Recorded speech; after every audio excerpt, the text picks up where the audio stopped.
আমি কয়েকদিন আগে সাংবাদিক একটা মত বিনিময় অনুষ্ঠান ছিল, সাংবাদিকদের স্মরণে, ওনাদের সম্মানার্থে, ওনাদের দায়িত্ব কর্তব্য কি এটা কোরআন দিয়ে হাদিস দিয়ে আর বাস্তবতা দিয়ে বলতে গিয়ে একটা কথা আমার ওভাবে বলা ঠিক হয়নি। বলেছিলাম যে সংবাদ এটা নবী থেকে আসা, কারণ নবী মানে সংবাদ বাহক। যারা সত্যের সংবাদ বহন করে নিয়ে বেড়ায় তাদেরকে আল্লাহ রাব্বুল আলামিন এই পৃথিবীতে নবী করে পাঠিয়েছিলেন। কি আমি দলিল দিয়েছিলাম সূরা কলমের 4 নম্বর আয়াত দিয়ে, ওয়া ইন্না লাকা লাআজরান গায়রা মামনুন।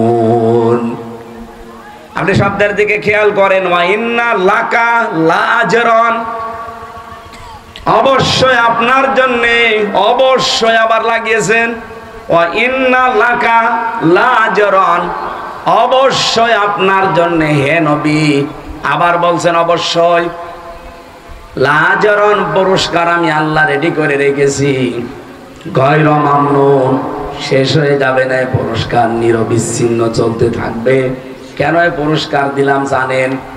কারণ আপনি এই যে সংবাদ আমি যেটা আপনাকে দেই, এই সত্য সংবাদগুলো আমার বান্দা বান্দীদের কাছে পৌঁছাতে গেলে যে কষ্ট পান, সত্য কথা তুলে ধরতে গেলে যে কষ্ট আসে, আঘাত আসে, যে জুলুম নির্যাতনের স্টিম রোলার আপনার দিকে আসতে থাকে, এগুলো মোকাবেলা করেও আপনি যে সত্য সংবাদ পৌঁছিয়ে দেন, এই কারণে আপনাকে আমি নিরবিচ্ছিন্ন পুরস্কার দেব। সুবহানাল্লাহ বলতে পারেন না? নবী যদি সত্যের কথাগুলো সঠিকভাবে তুলে ধরতে পারে, এই পৃথিবীতে যারা সাংবাদিক তাদেরও উচিত, যারা এই দেশে নেতৃত্ব দেয় তারা যদি আদর্শ হিসাবে নেতা গ্রহণ করতে হলে মুহাম্মদ রাসূলুল্লাহকে গ্রহণ করবে না? বলেন না কেন?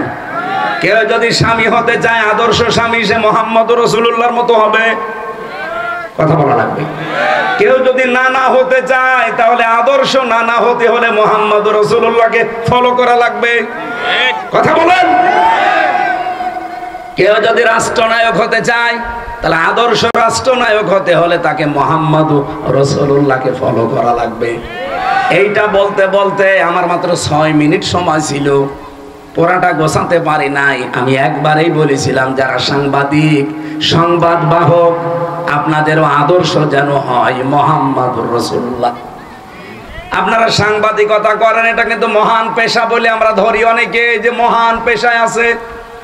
আপনারা এই মহান পেশায় তখন থাকবেন যখন সত্যকে সত্য বলে তুলে ধরবেন আর মিথ্যাকে মিথ্যা বলে জানিয়ে দেবেন, তখন ওই পেশাটা মহান হবে।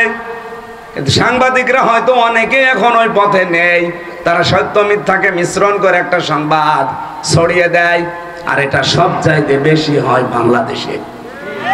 কি কথা বলেন না কেন? আমি কয়েকটা সাংবাদিক সংবাদপত্রের রিপোর্ট অনুযায়ী 3 বছর জেলে ছিলাম, বিশেষ করে যুগান্তর, টেলিভিশনের ভেতরে ডিবিসি, সময় টিভি, আর টিভি, এরা এমন এমন ভাবে কালার করার জন্য নিউজ বানায়। হ্যাঁ, আমি কথা বলেছি ঠিক, কিন্তু কথাগুলোরা আগের কথা পরের কথা কেটে মাঝখানটা দিয়ে দেয়। এমন ভাবে হেডলাইন বানায় যে দোষ আমারই মনে হয়, অথচ পুরা 1.5 ঘন্টা 2 ঘন্টা বক্তব্য শোনে না, মাত্র 1.5 মিনিট 2 মিনিট শোনে। আমি সাংবাদিকদের সম্মানার্থে যে কথাগুলো বলেছিলাম, ওখানে প্রায় 6 মিনিট, সেখানে মাত্র 25 সেকেন্ড দিয়েছে, আর 5 মিনিট 35 সেকেন্ড কেটে দিয়েছে। মানুষ তো এমনি ভুল বসবে। আর এটা শোনার পরে আগা নেই মাথা নেই, এই যে কিছু পীর নামে কলঙ্ক, এগুলো আমি কলঙ্কই বলি। কারণ যাদের পেট পোষা ধান্দাবাজি ছাড়া দুনিয়ায় কিছু নেই, খালি গলাবাজি ধান্দাবাজি করে চলছে, মানুষকে ধোকা দিয়ে বোকা বানিয়ে এরা ফতোয়া দেওয়া আরম্ভ করে দিল, হামজা কাফের। আপনি জানেন, কেউ যদি কাফের না হয়, ওইটা কিন্তু ঘুরে যে বলবে তার দিকে যায়। কথা বলেন না কেন? আমার মনের অবস্থা তো আপনি জানেন না, আমি কোন নিয়তে বলেছিলাম, কোন সিচুয়েশনে বলেছিলাম, কোন অবস্থায় বলেছি, ওটা আমি জানি আর আমার আল্লাহ জানে। কারণ আমলের ফলাফল নিয়তের উপরে নির্ভরশীল। ইন্নামাল আমালু বিন্নিয়াত, এই কথা বলছেন। আমার আকীদার বিষয়, তার প্রকাশ করার বিষয় না, এটা তো মনের বিষয়। আমি রাসূলুল্লাহকে খাটো করার জন্য ওনাকে এই সংবাদ সম্মেলনে সাংবাদিকদের এই মত বিনিময় সবাই আমি ওনাকে সাংবাদিক বলে ডাক দিয়েছি না, আমি বলেছি রাসূলও সংবাদ পৌঁছিয়েছেন, আপনারা যদি সংবাদ রাসূলের মতো পৌঁছান আপনাদেরকেও আল্লাহ পুরস্কার দেবে। এই কথাটা ভুল কিসের? আপনি কাটছাট করে শুনলে তো ভুল মনে হবে। এটা নিয়ে সারা দেশে কিছু মানুষ যারা কুয়ার ব্যাং, চার দেওয়ালের মাঝে যাদের অবস্থান, এরা ফতোয়াবাজি আরম্ভ করে দিল। কেন নবীকে সাংবাদিক বলল? অথচ নবী শব্দের শাব্দিক অর্থ হচ্ছে সংবাদ বাহক। যারা সংবাদগুলো বহন করে নিয়ে বেড়ায় তাদেরকে বাংলায় সাংবাদিকই বলে। উনি আমারে বলছে আমি সাংবাদিক নবীকে বলি না, বলি মেসেঞ্জার। মেসেঞ্জার মানে কি? মেসেঞ্জার তো আরো খারাপ শব্দ। ব্যাংকে যতগুলো পোস্ট আছে দেখবেন তার একটা পোস্ট আছে মেসেঞ্জার। এই যে চা মাটি নিয়ে দেয় পানি মানি, খুব ভালো পোস্ট। এই কথা বলছে না কেন? রাসূল শব্দটা এসেছে রাসূলুন থেকে, রেসালাত। এই রেসালাত শব্দের শাব্দিক অর্থ হচ্ছে পিয়ন। সংবাদ বহন করে যারা নিয়ে যায় তাদেরকে পিয়ন বলা হয়। কথা বলে না কেন? কিন্তু রাসূলুল্লাহকে পিয়ন আপনি বলতে পারবেন না। এই হিসাবে আমি যদি মুখ ফসকে বলেও ফেলি রাসূলুল্লাহ বা নবী মানে সাংবাদিক, আমি তো সরি বলেছি, আমি তো মাপ চেয়েছি, এমনকি রাতে তাহাজ্জুদ পড়েও আমি মাপ চেয়েছি। আমি আশা করছি আমার আল্লাহ আমাকে মাফ করে দেবে। কিন্তু আপনি কাফের বলে কি করলেন? আমার মনের অবস্থা আপনি জানেন না।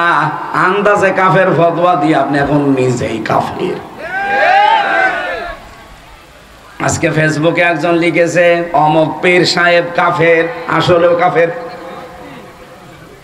এত ফতোয়া আসে আপনার ফতোয়া তো হাসিনার বিরুদ্ধে শুনি না, আপনার ফতোয়া ডক্টর জাফর ইকবালের বিরুদ্ধে শুনি না, আপনার বিরুদ্ধে ফতোয়া তো উবাইদুল কাদেরের বিরুদ্ধে শুনি না, আপনার ফতোয়া শাহিন চাকলাদারের বিরুদ্ধে শুনি না। আপনার যত ফতোয়া সব আমির হামজা আর মিজানুর রহমান আজহারির বিরুদ্ধে। আপনি যে নাম নিয়ে বসে আছেন, এই নামটাই তো আমার কাছে মনে হয় যে এটা একটা নতুন জিনিস। ইসলামে পীর বলে কিছুই তো আমরা পাই না। কিসের পীর আপনি? আমি আপনাকে ছোট খাটো করার জন্য না, পীর শব্দটা যে নিয়েছেন এটা কোন জায়গায় আছে বলেন? আপনি যে বলছেন নবীকে সাংবাদিক বলা যাবে না, তে মেসেঞ্জার বলা যাবে কোন ফাঁকে? আপনি যে নিজেই বললেন নবী মেসেঞ্জার। এই কথা বললে নবীর সম্মান আরো খাটো হয়।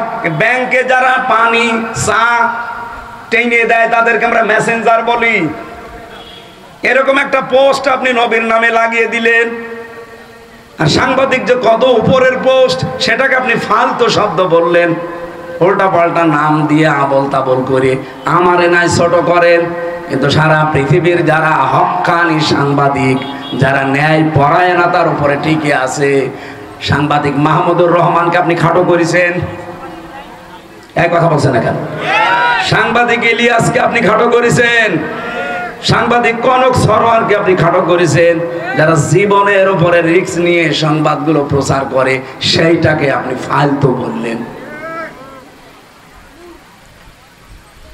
আমি যে কথা তুলেছিলাম এটা বোঝানোর জন্য বলছি, খেলাফতের দায়িত্ব পালন করা দরকার জমিনে। আজ হাজারো পীর এই দেশে, 48,000-এর উপরে পীর।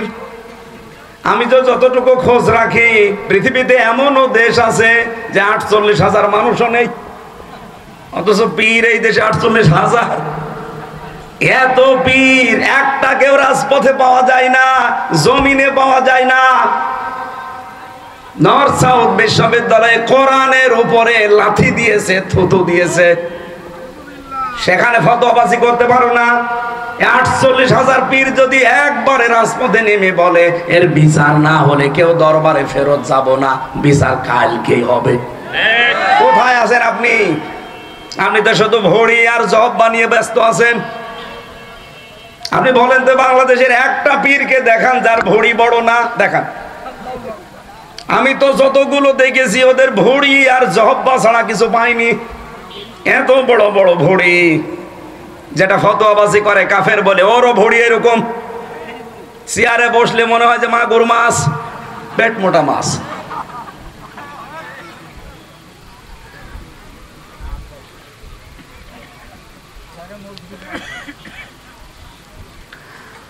আমার মনে হয় এই দেশে একামতের দিন যারা কায়েম করতে চায়, হ্যাঁ তাদের ছোটখাটো ভুল ত্রুটি থাকতে পারে, কিন্তু আপনি কি করছেন? তাদের মতো এই 17 বছর জেল জুলুম সহ্য করেছেন, একটা বার জেলে গেছেন আপনি? রিমান্ড কি বসেন? 11 ঘন্টা মানে টাঙিয়ে রেখেছিল উল্টো করি মাথায় দড়ি দিয়ে। আপনারা কয় ঘন্টা টাঙিয়েছে? বলো রসুলের মর্যাদা রাখে না। রসুলের মর্যাদা ঠিক রাখতে গিয়েই তো 3 বছর জেল খাটলাম। আমি প্রথম দিনই যদি মেনে নিতাম যে ঠিক আছে বাবা শাহজালাল সব আলাল, 3 বছর না 3 ঘন্টা আমার ছেলে থাকা লাগতো না। আর কুষ্টিয়া থেকে যখন নিয়ে যাচ্ছিল প্রতিমধ্যে আমারে ছেড়ে দিত, কারণ যাওয়ার সময় তো বারবার আমারে বলছিল ছাত্রলীগের শুধু ওলামা লীগ বলে একটা দল ছিল ওই সময়, ছিল না? ওই দলের সদস্য হবেন শুধু বিশ্ববিদ্যালয়, বাকি আপনার কিছু করা লাগবে না, কারণ আপনি আসলে আমরা অনেক মানুষ নিয়ে আসতে পারবো, এই ধান্দায় ছিল তারা। আমি একবারে কাটছাট বলেছিলাম না, আপনারা যা ইচ্ছা তাই করতে পারেন। মিথ্যা মামলা দিয়েছেন এটা আমি জানি, যে আরো দেন, কিন্তু আমি সত্যের উপরে যেটা আমি বুঝেছি, এক চুলো আমারে নড়াতে পারবে না। রিমান্ডের পর রিমান্ড দিয়েছে, প্রথম 5 দিন দিয়ে হয়নি, আবার দিয়েছে 5 দিন। আর রিমান্ডে কি সরাসরি জায়গায় আয়না ঘরে নিয়েছে, মাটির নিচে।